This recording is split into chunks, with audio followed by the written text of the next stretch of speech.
तो वो कहते हैं उन्होंने कब आसान बचाया वो चौहान उनका आप जानते ही हो सारा इतिहास वीरता का मुगलों से कैसे लड़े। तो कैसे ब्राह्मण लोग यार भाई कैसे वो उनको गाड़ी दे रहे आपस में वो शरीर उनका नेता अलग हमारा अलग वरना सब मिलकर लड़ते थे। औरंगजेब का मैंने ऐसा ये सरोखा पंचायत में देखो आप खाप पंचायत में यदि कोई धर्म कर्म को जानने वाला ना होगा तो फिर तो भाई से फैसले होंगे कि ये खड़ी का हाथ लगाइए पूरा हिंदू को ऐसे ऐसे भी सब दाड़े लगेंगे मुसलमानों को कह रही है खड़ी का हाथ लगा दिखाओ। अरे तुम लगा है ये बात कौन कौन क्या कह रहा है क्यों का ये तो नहीं कहते तुम ये गऊ क्यों काट रहे हैं ये गऊ क्यों काटने लग रहे फिर उसका जवाब दे दे है कि तेरे गऊ है मेरे गऊ ना मैं गऊ काटने लग जाएंगे मेरा बच्चा भी दूसरे के बच्चे में मार देंगे। मुख्य मुद्दा ये गऊओं का उसका है। सरोखाप का आपको बता रहा था सरोखाप का इतिहास है मेरे पास आपको देखना हो देखो।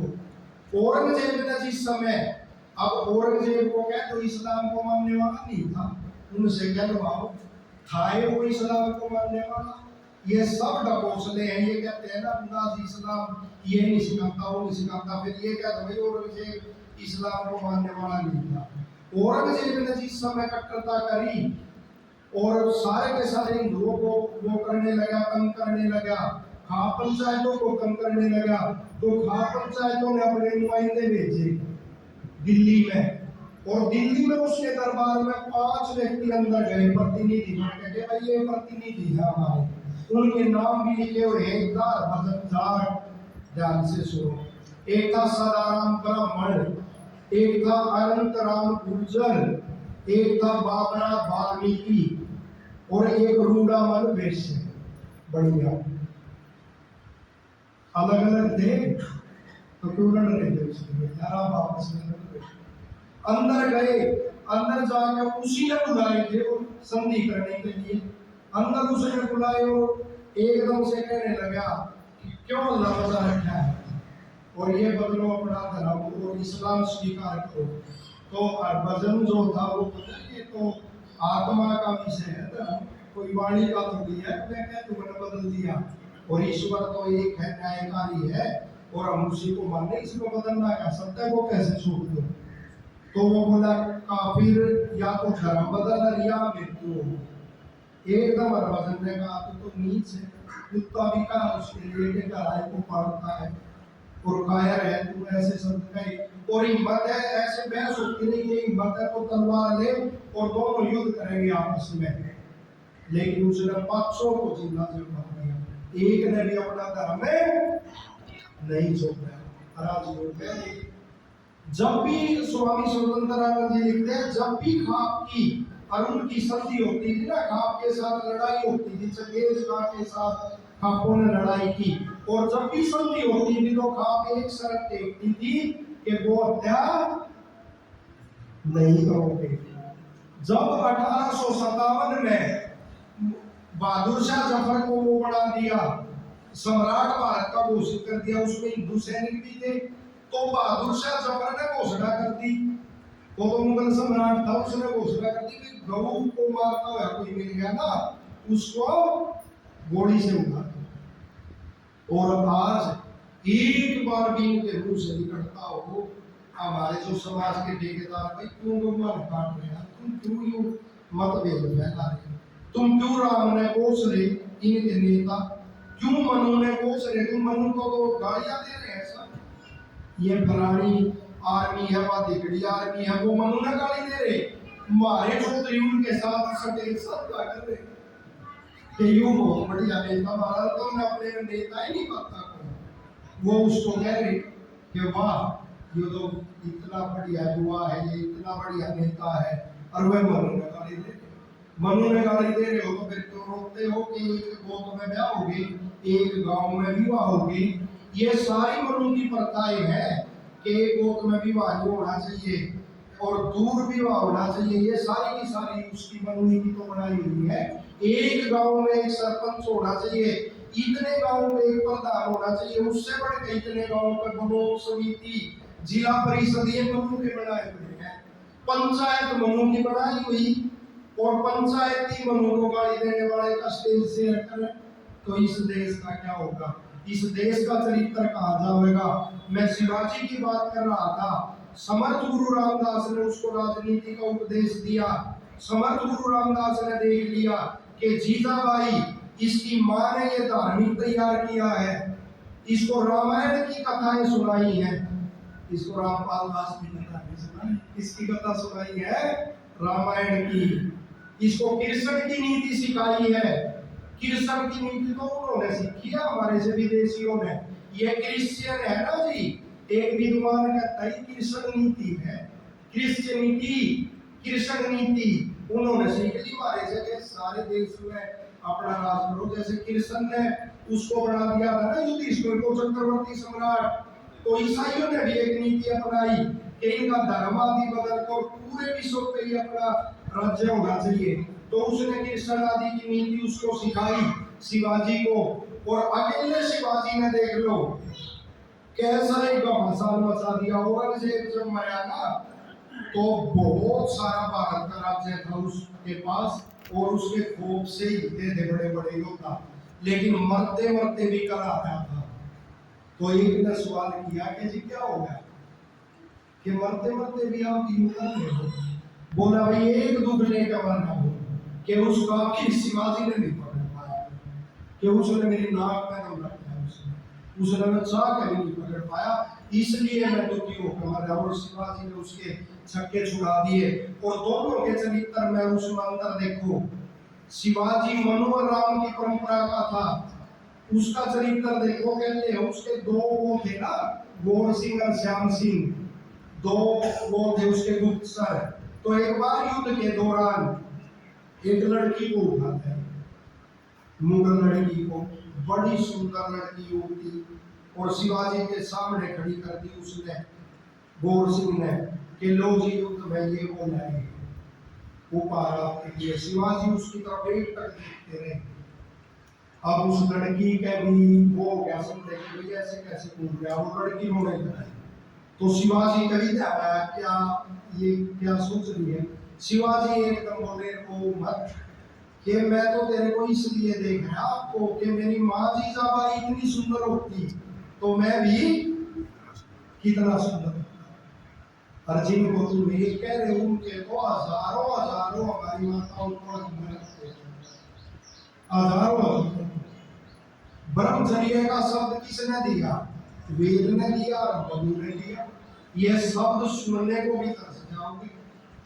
आर्य समाज में तो ब्रह्मचर्य क्या हो, किसी को कह देवे ना एकदम से वो कहते हैं कि जी है, ये भी बात अभी जींद में है ना, मैं एक चीज को नोट करता हूँ, जींद में कोई कांड हो गया था किसी बच्चे के साथ, तो इन्हीं आंदोलन आदि में, किसान आंदोलन आदि में मेरी बहन है हमारी, हम तो सबकी इज्जत करते हैं, सक्रिय रहती है, मैं तो कभी मिला नहीं, कोई और नहीं धर्म के इसमें लगे रहते हैं।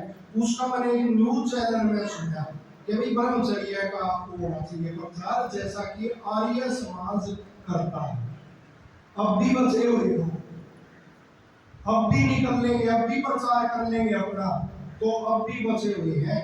लेकिन इस आर्य समाज में भी आकर जात पात के हमारे रामचंद्र देव भी थे, ये जानते हैं बैठे हुए हैं, ऐसे शास्त्रागमा रखी है, ऐसा नहीं होया। हैदराबाद सत्याग्रह में एक बार गए ना, धूम मच गई थी, व्याख्यान सुनने मुसलमान आते थे, तो मुसलमान उनको अपनी शंका दिया करते थे, किस चीज पर शंका है। अब जो हैदराबाद का निजाम था उसका चक्कर चढ़ गया, क्योंकि है इससे मुसलमान भी प्रभावित हो गए, तो उसने वो लगा दी प्रतिबंध कि कोई भी मुसलमान इससे प्रश्न नहीं पूछे।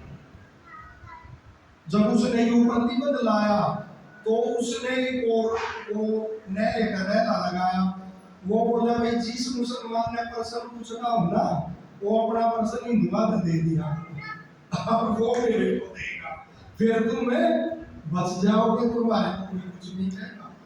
अब तो मारे में से हो रही है अनेक ऐसे आपस में, चलो उन बातों में नहीं जाते, जो मारे को कहते हैं अब भैया बैगी यूट्यूब ना देखिए, इस पर लाइक करा क्या था तुम्हें? अच्छा, तना पकड़ेंगे, तना हटा देंगे।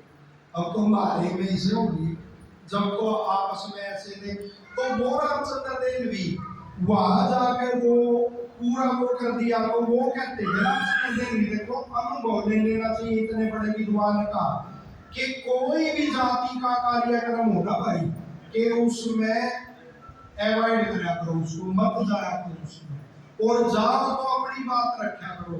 वो वर्मा थे, ये अपना रामचंद्र देव जी, तो वो कई बार वर्मा वर्ग के उनको बुला लेते, अगाओ जी एक जाति का कार्यक्रम रखा और हमारे इकट्ठे हो रहे हैं, तो उसमें भी वेद की बात करते। अंत में वो सारे मुकुले जो उनके बड़े बड़े थे, वही से न बुला तो कार्यक्रम आ रहा हो है, और यूं बड़ा आर्य समाज का है। तो इस भावना से जब आर्य समाज का काम करोगे तो निश्चित तौर पर तरक्की होगी। अंत में केवल थोड़ी सी बात उसकी कितना समय लगता है, 10 मिनट। ऋषि दयानंद की देखो, उसने जैसे मैंने कहा कि समर्थ गुरु रामदास ने शिवाजी को तैयार कर दिया, आगे आगे अंग्रेजों के समय में फिर स्वतंत्रता संग्राम लड़ा गया, और उसका अधिकतर से पूरा तो क्या कहें सारे वो थे। सुभाष चंद्र बोस की हमारी भी मानोगे, सुभाष चंद्र बोस जी की तो मानोगे। सुभाष चंद्र बोस जी जब गांधी जी के उससे पीड़ित होकर व्यवहार से और घर से निकल गए, और जाकर यदि प्रथम बार वो कहीं रुके तो गुरुकुल सूपा है गुजरात के अंदर, कौन सा जी, गुरुकुल सूपा में रुके। और गुरुकुल सूपा में एक वो होती है एक जगह जो छात्रावास होते हैं, एक विजिटर जो आते हैं, अतिथि आते हैं, रुकते हैं गेस्ट, वो जाते हैं तो अपने अनुभव लिखते हैं। तो अपने अनुभव जब वो लिखते हैं तो उसमें सुभाष चंद्र बोस जी ने अपना अनुभव लिख रखा है। जब वो रुक के जाने लगे, वो अब भी अपने राजेंद्र जिज्ञासु जी हैं, आर्य समाज के सबसे बड़े इतिहासकार, 90 वर्ष के, उन्हीं की राइटिंग हो के पास सुरक्षित कोई भी देख सकता है। तो उस अनुभव में उन्होंने ये लिखा कि आजादी की लड़ाई में जितने भी भाग ले रहे थे, कई तो कहते हैं ना कि 80% ये वो, सुभाष चंद्र बोस जी लिखते जितने भी भाग ले रहे थे उनका प्रत्यक्ष या अप्रत्यक्ष किससे संबंध था, आर्य समाज से, ये वो लिख के गए। ऋषि दयानंद जी ने जब ये नारा दिया, देखो एक कहते हैं ना स्वतंत्रता मेरा जन्मसिद्ध अधिकार है, मैं इसे लेकर रहूंगा। किसने दिया था ये? 12 घंटा करती है, बहुत अच्छा किया था। उससे पहले इंद्र विद्या वाचस्पति लिख रहे हैं, तो हमारी दैनिक संध्या का एक अंग है, अदीना श्यामे शरदय सतम, कि मैं 100 वर्ष जीव लेकिन किसी के प्राधिकार तो नित्य की प्रार्थना है। और आर्यों की जो पुस्तक है आर्या विहीन है, स्वामी जी ने ऐसे मंत्र वेद के लिखे उसमें कि चक्कर कीर्ति न ऊर्ध्वान, हे भगवान मेरे को बल में, विद्या में, बुद्धि में, स्वदेश सुख संपादन में सबसे बढ़ के कर दे, मेरे देश का चक्रवर्ती राज्य हो। जगह जगह स्वामी दयानंद की ईसाई पादरी इस बात में भी आर्यों पे वो केस कर देते थे। इस पुस्तक में भी केस है कि इसमें जो भी ये लिखी हुई है ये सारी की सारी उस पे है। वो तो भगत सिंह का तो मैंने आपको उदाहरण दिया ही, साथ ही राम प्रसाद बिस्मिल का आप उदाहरण जानते हैं, स्वामी श्रद्धानंद जी का। कांग्रेस में जितना भी सत्याग्रह चला, हरियाणा का इतिहास उठा के देखो, सारे के सारे कांग्रेस में जो सत्याग्रही थे किसके थे जी? आर्य समाज के। आरंभ में जब आए, लेकिन वो दलित भाइयों में जब उनके कांग्रेस में ऐसे प्रस्ताव पास होने लगे कि दलितों में आधे हिस्से में मुसलमान प्रचार करेंगे, आधे में हिंदू करेंगे, वही श्रद्धानंद जी का हृदय चित्कार कर गया कि ये हमारे जिगर के टुकड़े हैं, ये कोई प्रसाद नहीं है कि बांट दिया जाए। और उसी समय वो अलग होकर उन्होंने कार्य किया था। और 15 अप्रैल शायद 15 अप्रैल 1915 को गांधी को मार मारने वाले कौन थे? स्वामी श्रद्धानंद गुरुकुल के अंदर। जब गांधी जी का दक्षिणी अफ्रीका में सत्याग्रह आश्रम था और वहां उन्होंने श्वेतों के खिलाफ जो वो रहा था भेदभाव, गांधी जी ने वहां आंदोलन किया तो पैसों की आवश्यकता पड़ी। वहां दक्षिण अफ्रीका में बिल्कुल ऐसी स्थिति होगी कि भूखे मर जाएंगे सत्याग्रही। उस समय स्वामी श्रद्धानंद जी एक वर्णन कर रहे हैं कि मेरे बच्चों में, गुरुकुल के बच्चों में भी कितनी देशभक्ति थी कि दीपावली जब आती थी, दीपमाला वो उत्सव मनाया जाता था गुरुकुल में, और उसी समय जब दीपमाला आई तो उत्सव मनाया गया। एक 9वीं क्लास के बच्चे ने उठ के एक भाषण दिया और उस भाषण में कहा स्वामी दयानंद को वेद और परमात्मा के बाद यदि कोई चीज प्रिय थी तो वो भारत माता के, भारत से उनको प्यार था। वो कहते हैं उस लड़के की इस पे भी ज्यादा प्रभाव नहीं पड़ा, प्रभावित तो है अब सुनने वाले। स्वामी श्रद्धानंद जी लिखते हैं लेकिन इतना प्रभाव नहीं।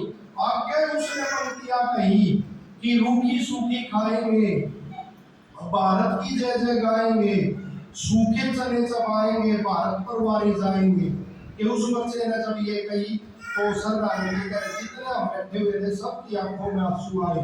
वो कहते हैं इससे बढ़ के एक और घटना होगी कि बच्चे आए मेरे पास गुरुकुल के और मेरे को बोले कि 2 मास के लिए हम अपना सुबह का दूध और घी बंद करते हैं, इसके जो पैसे बचे आप कहाँ भेजो सत्याग्रहियों के पास दक्षिण अफ्रीका में, और वो उनका बंद कर दिया गया। वो बोले इससे आगे एक और घटना घट गई कि गुरुकुल के 2 बच्चे जो सबसे छोटे थे मेरे पास आए और मेरे को बोले कि मंदिर बनने लग रहा है और उस मंदिर में मजदूरों की आवश्यकता है, क्या हम उस मंदिर में मजदूरी करेंगे और जो पैसे आएंगे वो आपको देंगे, आप सत्याग्रहियों के लिए भेजना। स्वामी श्रद्धानंद जी कह रहे हैं जब मैं उपासना करने लगा सुबह और मेरे को उन बच्चों की ये बात आई याद आई तो झरझर करके मेरी आंखों से आंसू गिरने लगे और अब मैंने पैसे कहा भेजे सत्याग्रहियों के पास आर्यों पे। लेकिन जितना भी अत्याचार हुआ वो उन्होंने सहन किया। उसी महात्मा गांधी जी ने जब ये शुद्धि चक्कर स्वामी श्रद्धानंद जी ने चलाया, तबलीग जो चला रहे थे मुसलमान उनके समानांतर जब शुद्धि चक्कर चलाया तो उसी गांधी जी ने उनका विरोध किया। अब्दुल रशीद ने उनकी हत्या की और गांधी जी ने अब्दुल रशीद को अपना भाई कहा कि मेरा भाई। तो ये फिर भी अत्याचार आ रही है सहन करते रहे, अब भी कर रहे हैं, अपनों के भी कर रहे हैं, बाहर के भी कर रहे हैं। लेकिन जिसने अत्याचार सहन नहीं किया, जिसके व्यक्तित्व पर जमने के निशान नहीं है, जिसकी कहानी में पीड़ा नहीं है, समझ लो उसने आर्य समाज का काम है नहीं किया। हमारे वहां से जी थे, वो कहते थे जिसका इस समाज में जिसने विरोध ना किया समझ लो उसने अपनी मां का दूध नहीं किया। तो वही आर्य समाज में तो जिनका विरोध हुआ है, कार्य करते हुए भी जिन्होंने अपना तन मन लगा दिया और उन्हीं कार्यों ने भी आरोप लगाए, बारकों ने भी आरोप लगाए और उसको सहन करते भी आर्य समाज का काम करते रहे, समझ लो उन्होंने आर्य समाज का कार्य किया है। तो कोई भी ऐसी विघटनकारी सोच, चाहे कोई वो तथाकथित पंचायत के नाम पे करे, चाहे किसी और पंचायती सभी गलत नहीं होते। अभी मैं इतनी बड़ी पंचायत हुई, उन्होंने कहा भाई ये गलत है, इधर उधर से भी यदि कट्टरता की बात होती है तो उनको भी रोको। मैंने स्वयं सुना यूट्यूब पे, और इधर से भी उन्होंने चाहिए बोला दोनों को रोको। मैंने ये क्या मजा रखा है, तो ऐसे भी रोकते हैं। तो हर तरह से सोशल मीडिया पे चल रहा, उस पे चल रहा, अपना ज्ञान बढ़ाओ, स्वाध्याय करो और स्वतंत्र रहो, अपने स्वतंत्रता से काम करो। इसी प्रेरणा से स्वतंत्रता दिवस का ये फलीभूत होगा कि जब भी यहाँ से उठो आप तो हो ही, और को भी समझाओ कि भाई इस जाति पाति के दलदल से निकल के अब नहीं कहते कि कोई मुसलमान है उसको भी जीने का अधिकार है, सबको जीने का अधिकार है, लेकिन अपनी संस्कृति को बढ़ाओ या उनके लिए भी अच्छी है, सारे विश्व के लिए अच्छी है। धन्यवाद।